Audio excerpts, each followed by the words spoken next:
La familia Ictiosefalidae, creada por Travassos y Clos en 1958, agrupa un conjunto de nemátodos parásitos de diplópodos que se caracterizan por la presencia de una cápsula cefálica fuertemente esclerotizada, comprimida dorsoventralmente, con apertura oral lateralmente orientada, que le da a su extremo anterior una apariencia de pez siluroideo, al decir de sus propios autores.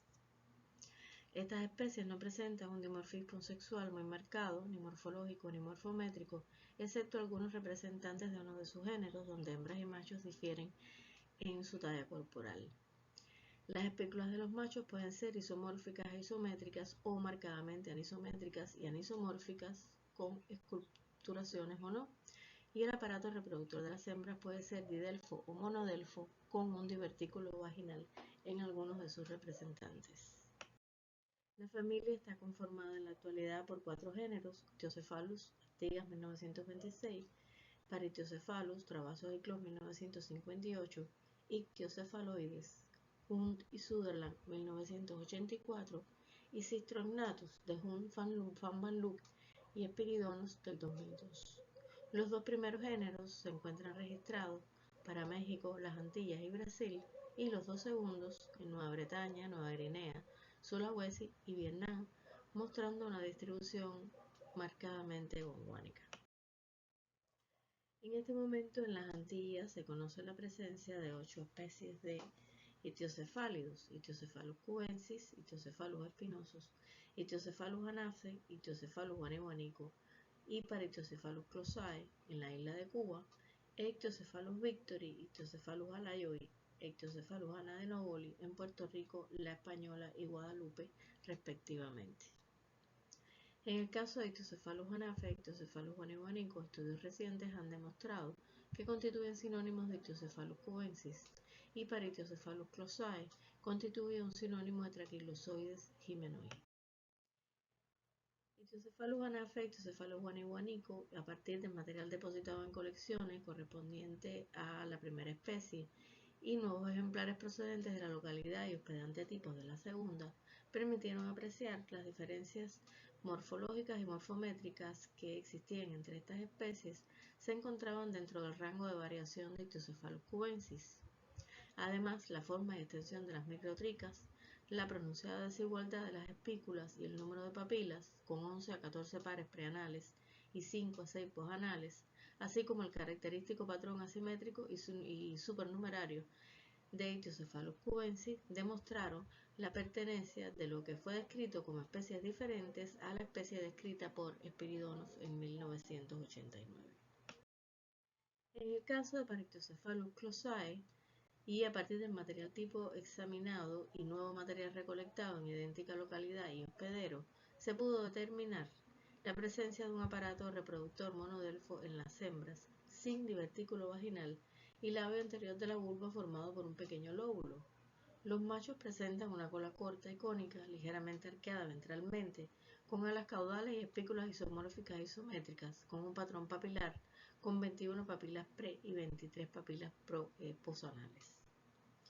Aunque estos 2 géneros presentan características que los hacen muy similares, son fácilmente determinables a partir de las características de su extremo cefálico.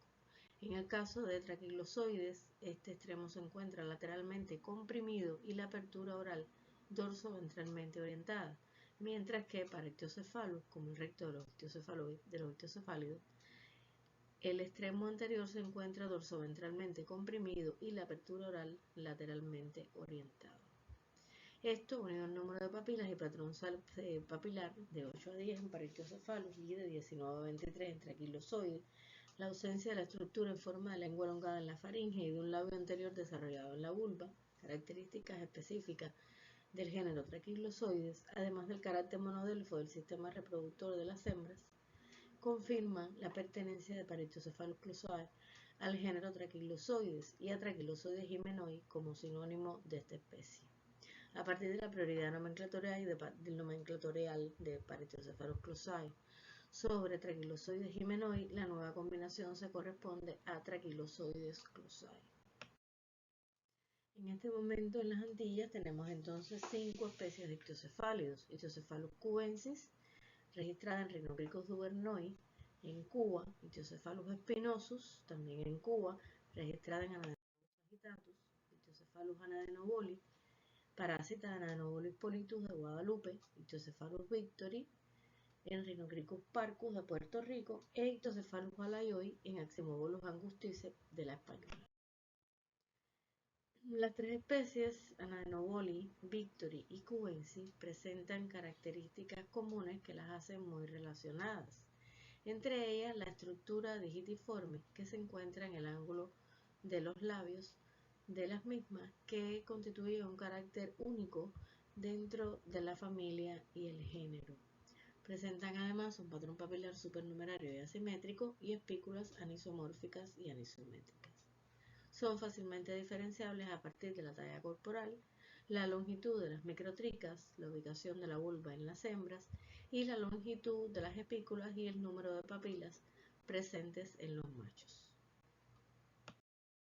Ichthyoscephalus balayoi y Ichthyoscephalus spinosus, también con características muy similares y que comparten estas características específicas con las especies antes mencionadas, como la presencia del divertículo vaginal, la presencia de un patrón papilar supernumerario y asimétrico y de espículas anisomórficas y anisométricas, se encuentran en este momento en proceso de descripción.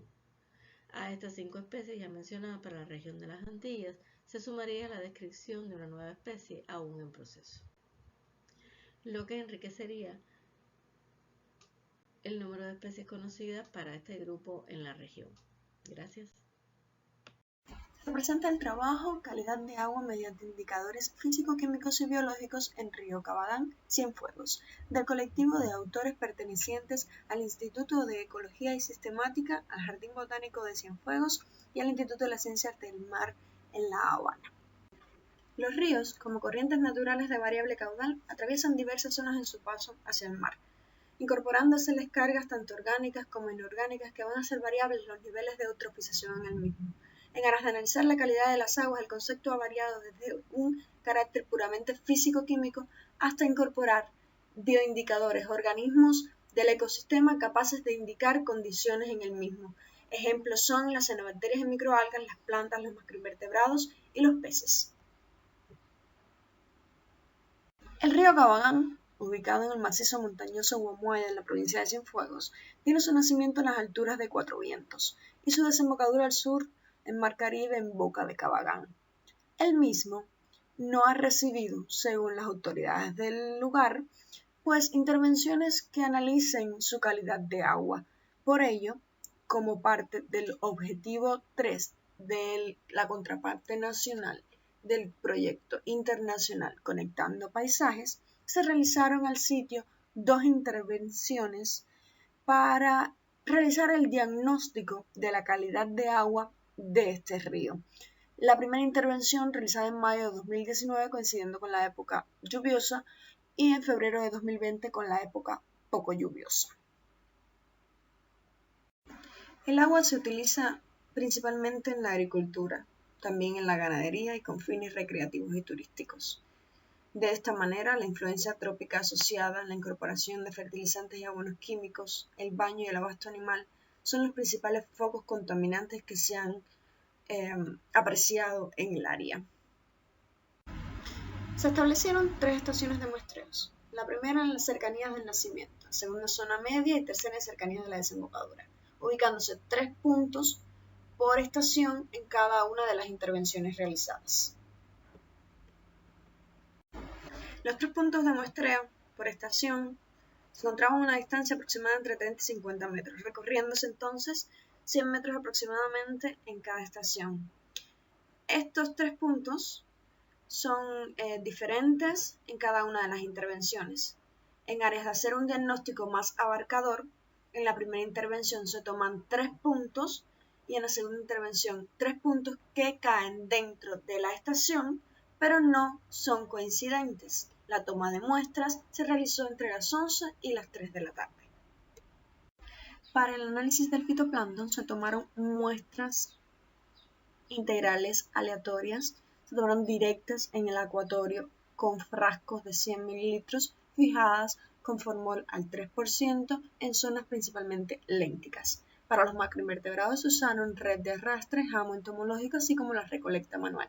Las plantas, tanto acuáticas como terrestres, se identificaron in situ, se realizó el inventario, clasificándose según el nivel de endemismo, autóctona, exótica, abundante, poco abundante y rara, así como invasora. Y los peces, por su parte, se analizaron a través del arrastre en chinchorro a 1 metro de profundidad. Se capturaron los peces e identificaron in situ.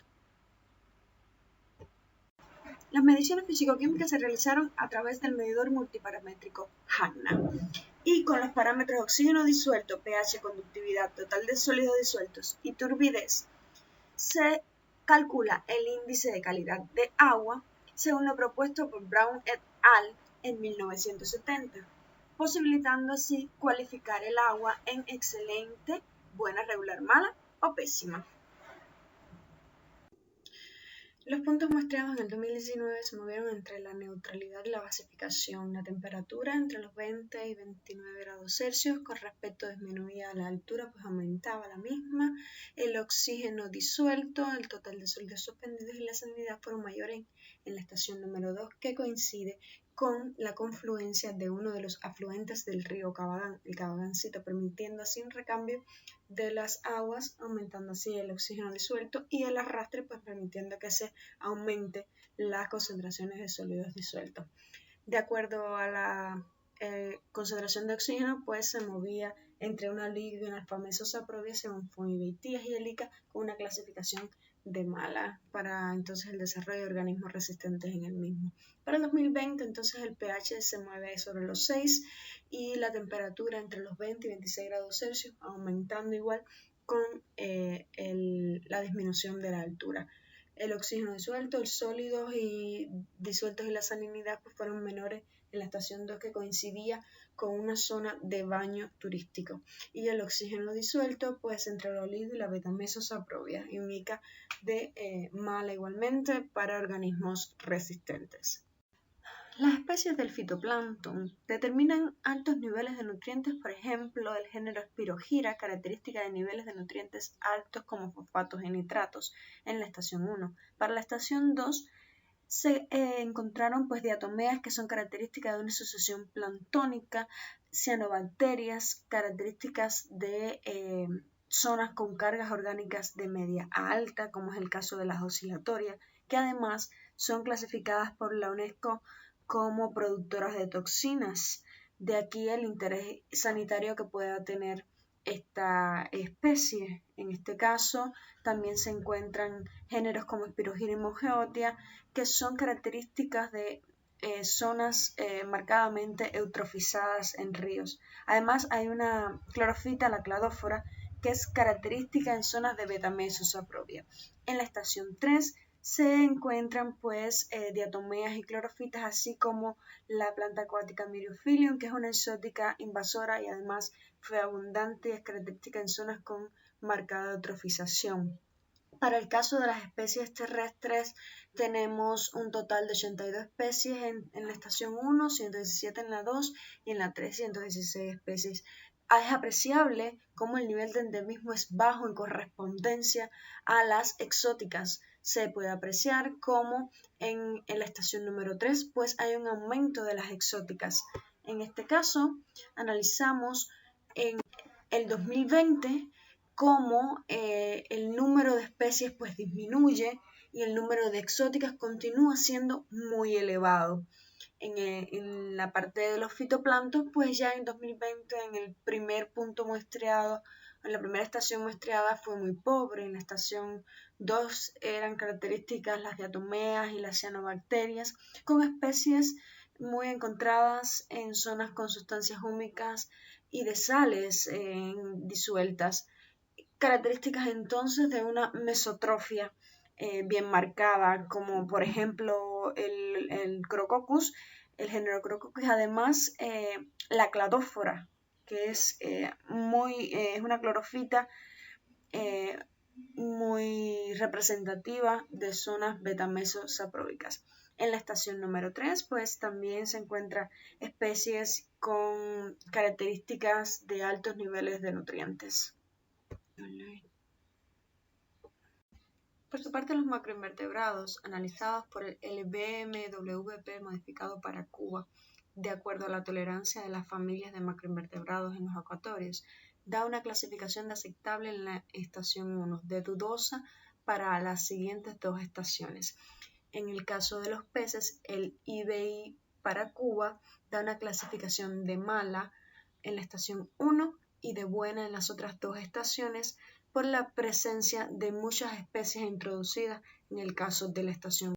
Para 2020 tenemos una clasificación de buena en las tres estaciones por el BMWP y por el IBI para Cuba, pues de buena en la estación 1 y 2 y excelente en la estación número 3. De esta manera se concluye que la calidad del agua oscila entre media y mala. Puede ser usada para el riego en la agricultura y la ganadería, aunque para el consumo humano debe ser tratada. No existe prácticamente el bosque de galería y se observó un número elevado de especies exóticas, observándose daños en la franja hidrorreguladora. Los efectos de la antropización han desarrollado una alta degradación de las márgenes del río, provocando daños al desarrollo de la flora y fauna nativas, condición que atenta contra la calidad del agua.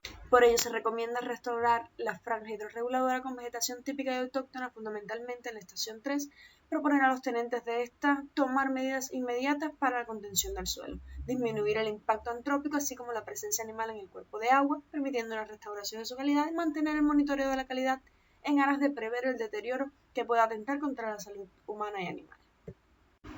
Gracias y excelente jornada a todos.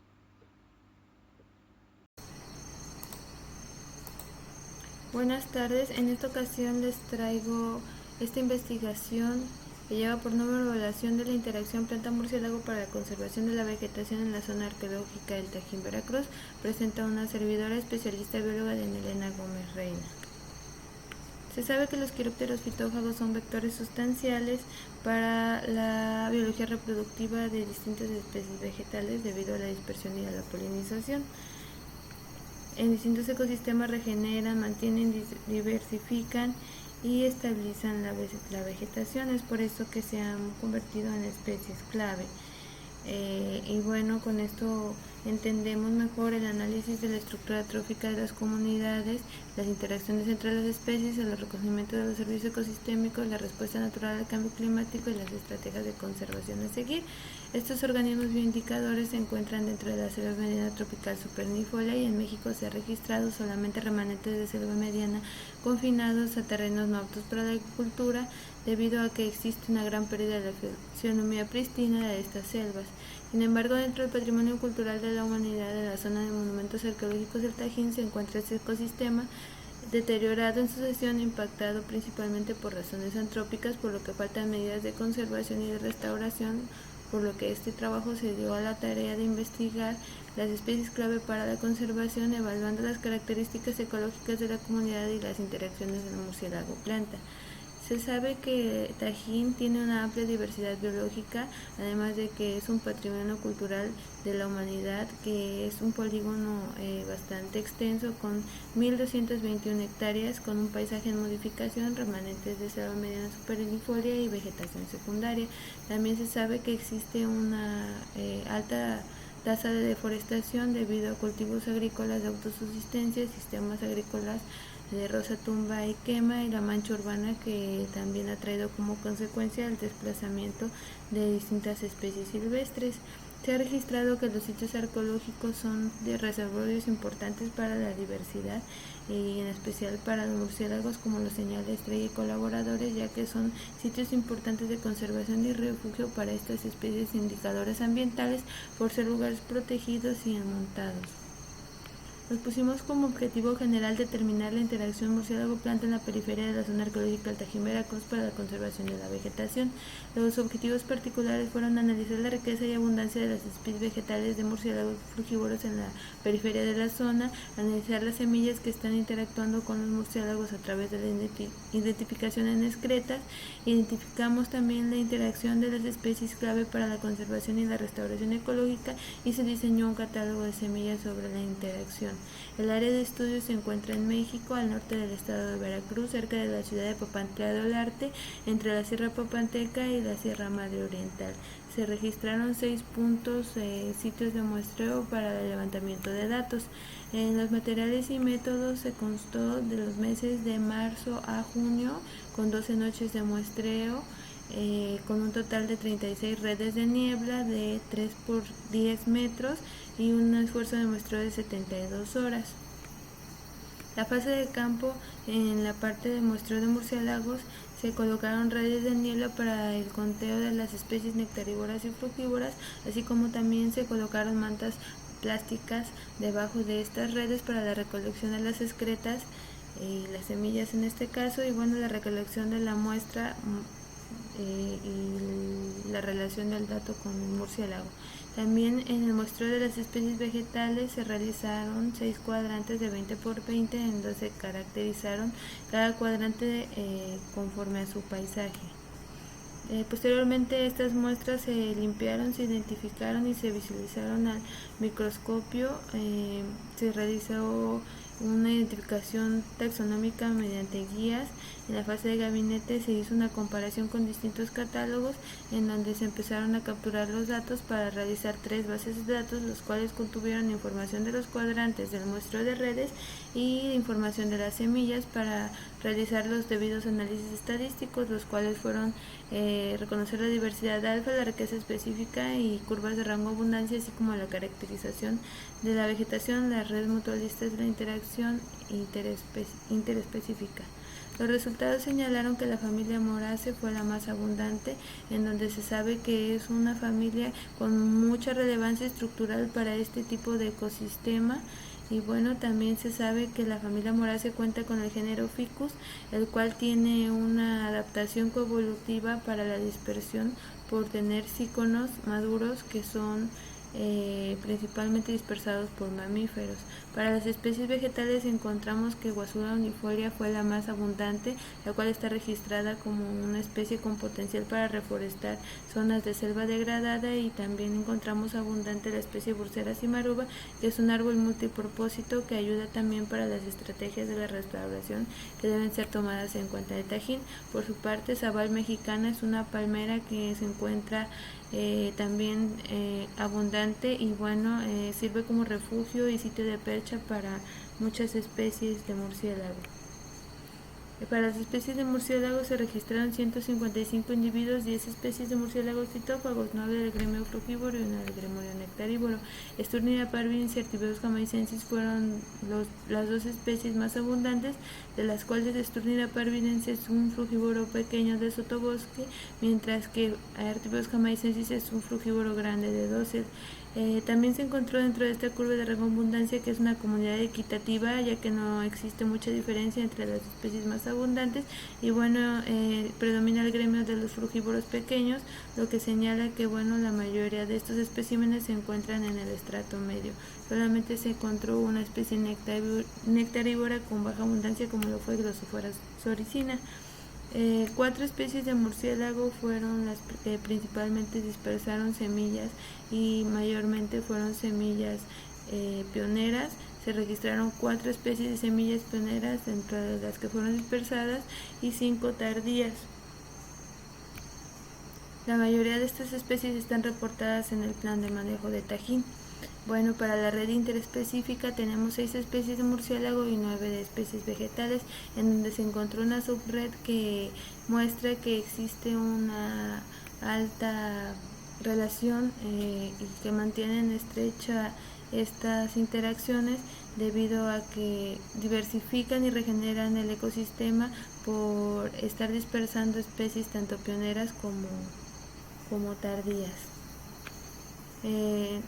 Por lo tanto, tenemos que para la curva de rango abundancia la familia Piperaceae fue la más abundante y fue importante, ya que su presencia está escasa en lugares sin actividad antropogénica y donde predomina la vegetación madura, lo que señala que se está regenerando el ecosistema por estar estas especies en suelo desnudo. También se ha registrado la especie Piper auritum en un lugar cerca a Tajín, Y bueno, también para los murciélagos tenemos que Sturnera parvidens es el consumidor especialista en frutos de plantas pioneras, lo que la convierte en una especie clave. Y bueno, para la comparación de las combinaciones tenemos que el género Sturnera con la familia Piperaceae son los que principalmente están moviendo y dispersando las semillas, lo cual vuelve más abundante a esta interacción.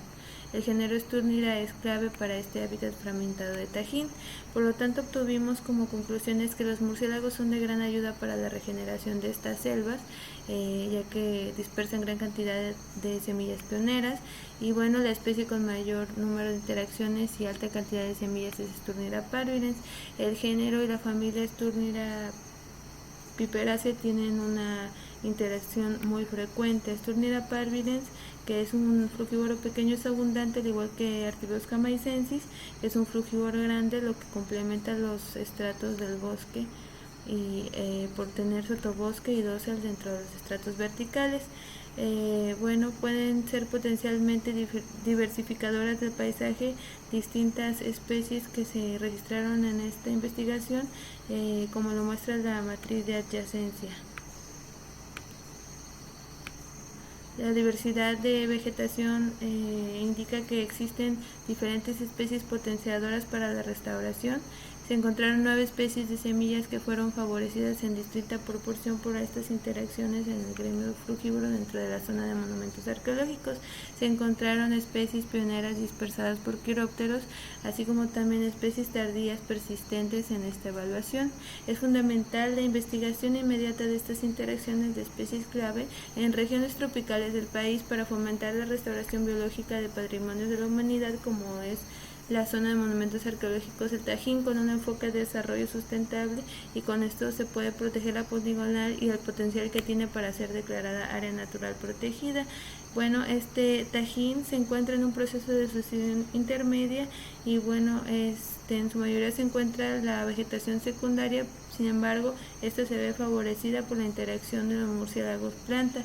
Y bueno, dentro de estos distintos parches de vegetación, estos organismos ejercen una restauración para lo amplio de la poligonal. Muchas gracias.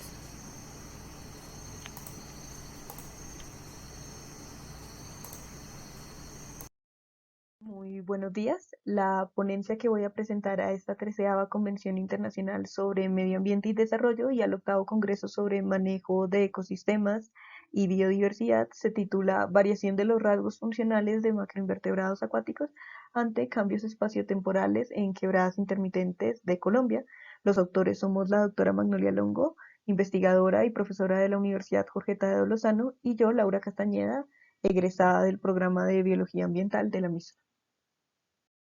La pregunta de investigación que se planteó para realizar este estudio fue cuál iba a ser la respuesta a nivel funcional de las comunidades de macroinvertebrados acuáticos que toleran estos periodos largos de sequía o esta marcada estacionalidad de las lluvias, que son condiciones características de los bosques secos, y cómo sería ante la influencia o el incremento producido por las actividades humanas, en este caso la pérdida del bosque ribereño para otras actividades económicas como lo es la ganadería.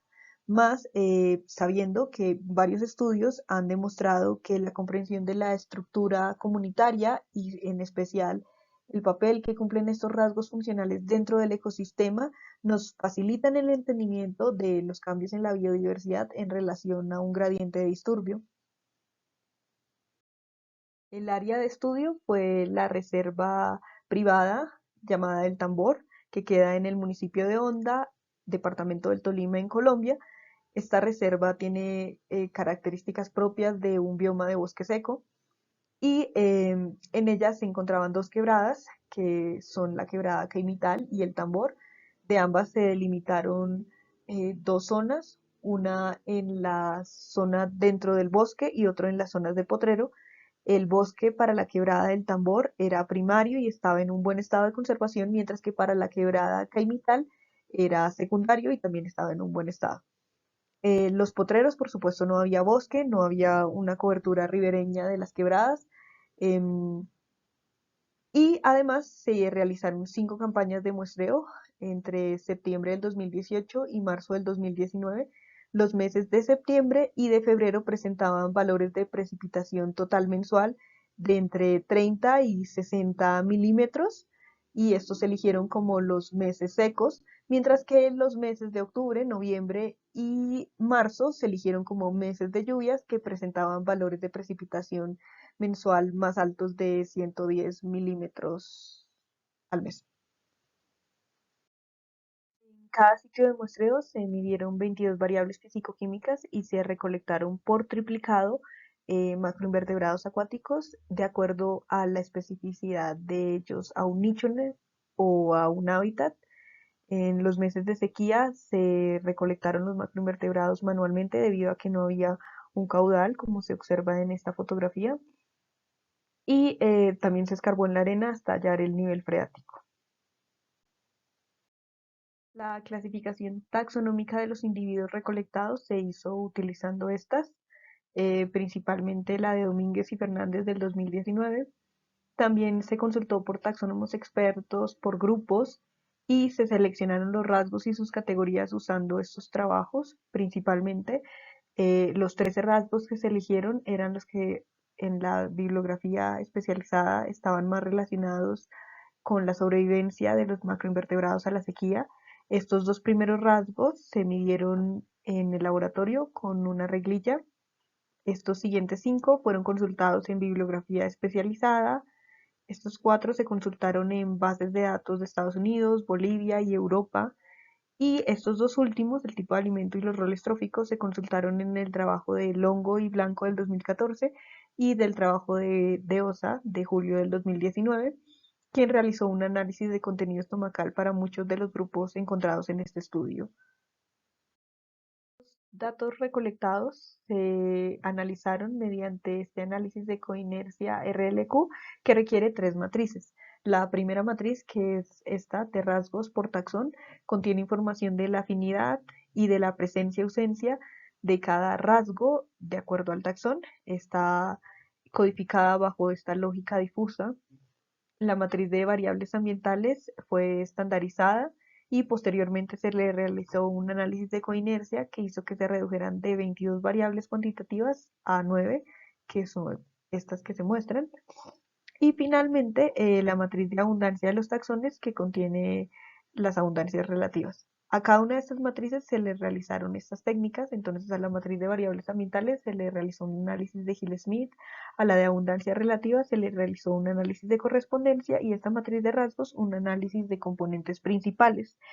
Este análisis nos proporciona un resumen de las asociaciones multivariadas que van a ocurrir. La relación entre los rasgos funcionales y las variables ambientales puede ser descrita en los 2 primeros ejes del análisis RLQ. La inercia a explicar es del 14.69%, el eje 1 explica un 41% de esta inercia y el eje 2 un 25,5%. Esta primer gráfica nos muestra las variables ambientales en la ordenación. La segunda nos muestra la abundancia relativa de los grupos encontrados. Esta es de los rasgos funcionales y esta cuarta es de los muestreos realizados. A través de estas gráficas podemos diferenciar y relacionar las diferentes variables y podemos subdividir en general la información en 2 grandes grupos. El primer grupo, que incluye la mayor abundancia de géneros encontrados, está relacionado a los muestreos en las zonas de bosque, tanto durante las lluvias como durante la sequía, y en las zonas de potrero, únicamente en los muestreos durante las temporadas de lluvias. El segundo grupo está relacionado a la temporada de sequía y solo incluye estos datos en las zonas de potrero. Asociado al eje 1, en la zona negativa encontramos la mayoría de grupos de efemerópteros y varios coleópteros acuáticos, como los sonelichios, semisus, tropisternos, élmidos, que presentan rasgos funcionales de respiración a través de branquias o plastrón, uñas tarsales como adaptación a la corriente, 3 o 4 estadios acuáticos, adultos voladores con dispersión aérea activa, cuerpos hidrodinámicos o cilíndricos, y que además son nadadores o caminadores.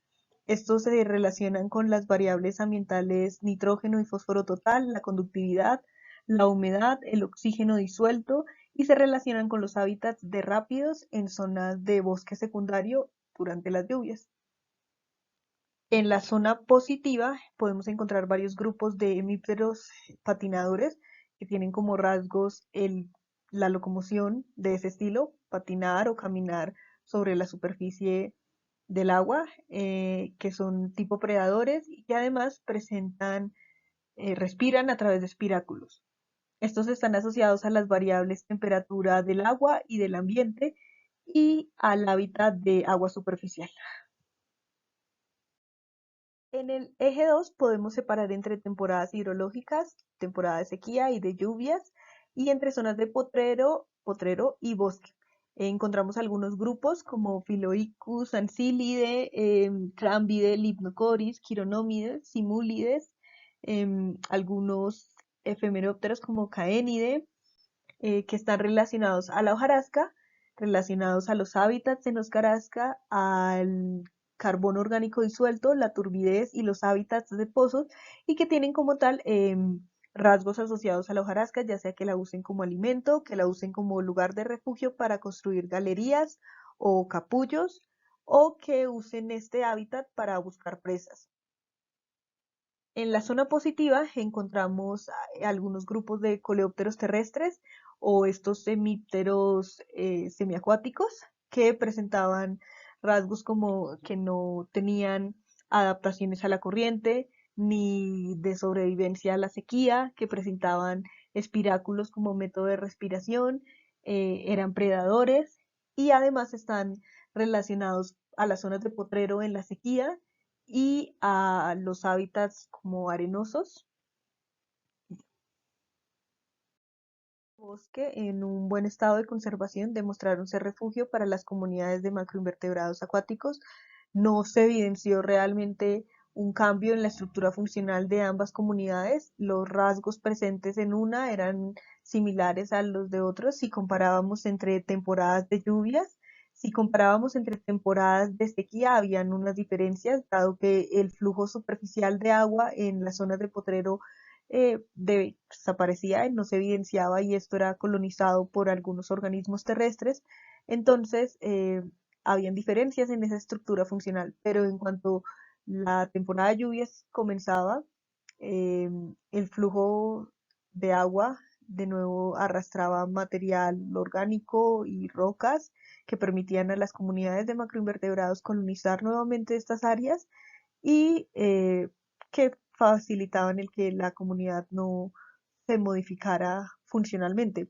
Entonces podemos decir que estas comunidades de macroinvertebrados acuáticos están ya adaptadas a este tipo de disturbio, pero nos hace pensar en qué pasaría si este disturbio se prolonga, en este caso la sequía, o si aumenta la temperatura debido a, por ejemplo, el cambio climático. Y gracias por su atención. Muy buenas, muchas gracias por la oportunidad de participar en la 13ª Convención Internacional sobre Medio Ambiente y Desarrollo, COAMbiente 2021. Bueno, el título de nuestra ponencia es Patrones de Diversidad del Bosque Semideciduo del sitio Sasai, Cantón Santa Ana, Manabí, Ecuador. Y los autores, pues quien les habla, Alfredo Jiménez González, César Cabrera Verde Soto, Eric Canto Bravo, Santiago Novoa Vélez, Jairo Pin Reyes. Bueno, con el lema Ciencia y Conciencia por la Sostenibilidad del Medio Ambiente, la Agenda 2030 para el Desarrollo Sostenible, aprobada en el 2015 por la Asamblea General de las Naciones Unidas, establece una visión transformadora hacia la sostenibilidad económica, social y ambiental de los 193 Estados miembros y será la guía de referencia para el trabajo de la institución en pos de esa visión durante los próximos 15 años. En este mismo orden y dirección, dicha agenda incluye 17 objetivos y 169 metas que contienen un enfoque anhelante del desarrollo. En el caso del Objetivo de Desarrollo Sostenible número 15, que consiste en proteger, restablecer y promover el uso sostenible de los ecosistemas terrestres, luchar contra la desertificación, detener e invertir la degradación de las tierras y detener la pérdida de la biodiversidad, pues este trabajo tiene mucha pertinencia con este objetivo. Los bosques o los patrones de distribución de las especies son un tema central en la teoría ecológica, los cuales pues cobran una mayor relevancia en los bosques tropicales debido a su alta complejidad. La forma como se distribuyen los organismos pues es un uso según el uso de los recursos por las especies y refleja el efecto de la adaptación de las condiciones del hábitat o la limitación en dispersión sobre la estructura de las comunidades. Los bosques semideciduos han sido sometidos a fuertes procesos de disturbio como la deforestación y la fragmentación. Es así que la conservación de los mismos y su manejo sostenible constituyen una estrategia apropiada de mitigación para el cambio climático. El presente trabajo se realizó en el marco de dos proyectos de la Universidad Estatal del Sur de Manabí, uno, componentes de la diversidad biológica empleado por las familias manabitas en la medicina natural y tradicional, y el otro de biodiversidad de interés para el turismo de las carreras de ingeniería forestal y turismo respectivamente de dicha. El trabajo se realizó en el sitio Sasay del cantón Santa Ana, provincia de Manabí, en la formación vegetal semideciduo mesófilo de la cordillera costera del Pacífico ecuatorial, según lo ha reflejado el Ministerio del Ambiente en el 2013. Los métodos, pues se realizaron 5 parcelas mediante un muestreo aleatorio estratificado, parcelas de 50 por 20, o sea, parcelas de 0,1 hectárea, mediante el inventario rápido, y también se realizó la curva de riqueza de especies. Entre los índices pues se analizó la diversidad alfa y los índices de equitatividad de Shannon y el recíproco del índice de Simpson. Se hicieron gráficos de abundancia relativa o curvas rango abundancia para las 10 especies más importantes desde el punto de vista ecológico según la ecuación que se presenta en la pantalla. También se analizó el índice de valor de importancia ecológica, que es la suma de los parámetros de la frecuencia, la dominancia y la abundancia relativa. Las variables, pues la variable de respuesta o dependiente, se analizaron la riqueza de especies, la dominancia, el área basal, el número máximo de individuos, el número de individuos totales. Variables independientes, la tala selectiva, los claros por efecto de caída de los árboles, la afectación total por camino y la distancia a las actividades humanas. Y los disturbios se analizaron de manera ordinal, 1 sin disturbio y 4 disturbios altos. Entre los resultados, pues, se puede observar que de acuerdo con la tendencia de la curva, a partir de la tercera parcela, esta se hace paralela con el eje de la asíntota de las X, y por tanto se puede concluir que con un muestreo mayor a las 5 parcelas, pues no aparecerían nuevas especies. En cuanto a las curvas de rango abundancia de las parcelas muestreadas, pues lo que se aprecia es que según se puede ver, la forma de las curvas presentadas difieren entre las parcelas y en particular la curva de la cuarta parcela. Entonces ahí en la cual se dio la pendiente más abrupta entre la primera y segunda especie, y en el caso de las especies Zoeternia macrofila y Spondias púrpura, por otra parte la curva más ancha pues se da en la primera parcela, lo que demuestra una menor dominancia y mayor equitatividad.